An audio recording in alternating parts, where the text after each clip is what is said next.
गायत्विपदान्तगायत्विकाग्निकालाय कालाग्निरध्वाय नीलकण्ठाय मृत्युञ्जयाय श्रीमते पथेनां नमो नमः सोताय हन्त्याय वनावद सत्त्वानां पतये नमो नमः नमः सहमानाय निव्यङ्गिने स्तेनानां पतये नमो नमो निसंज्ञनां पतये नमो नमो नमो आयुष्यद्यो विश्चुजद्यश्चवो नमो नमो अस्यद्यो विद्यद्यश्चवो नमो नमो आसीनो अस्वपदिभ्यश्चवो नमो नमः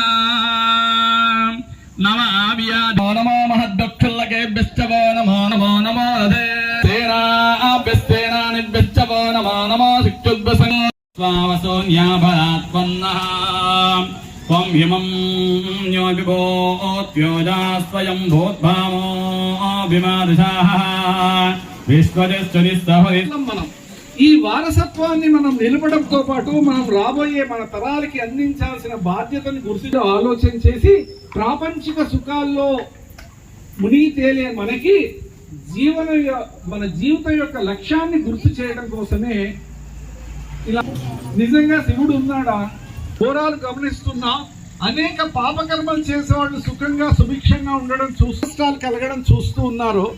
మనకు అప్పుడు సందేహం వస్తుంది, నిజంగా శివుడు ఉన్నాడా, ఉంటే ఏం చేస్తున్నాడు, ఇంత అన్యాయం జరుగుతున్న చేసినా గానీ ధర్మబద్ధంగా మనం జీవించినప్పుడే ఆ శివుడు మనల్ని కాపాడుతాడు. ఉదాహరణకి రావణ బ్రహ్మను మించిన శివభక్త చావు లభించిందా లేదా? కాబట్టి మన దేవుడు పాపులను రక్షించడు. పాపులను రక్షించేవాడు మన దేవుడు కాదు. మన దేవుడు ఏంటి? మన దేవుడు ధర్మాన్ని కట్టుబడి ఎవరైతే జీవిస్తారో వాళ్ళని మాత్రమే మన దేవుడు రక్షిస్తాడు. అది మన యొక్క ఈ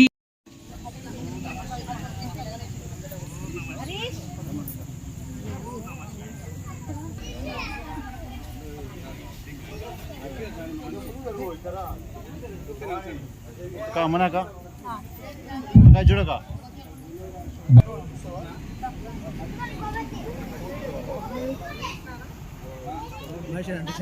అందించుకో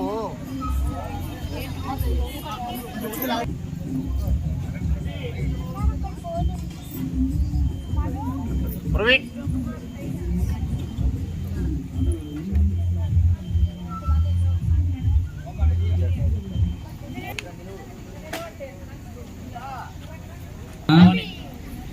అక్కడ అల్పాహారము స్వామి ప్రసాదం స్వీకరించి వెళ్ళవలసిందిగా కోరుచు ఉన్నాము. దయచేసి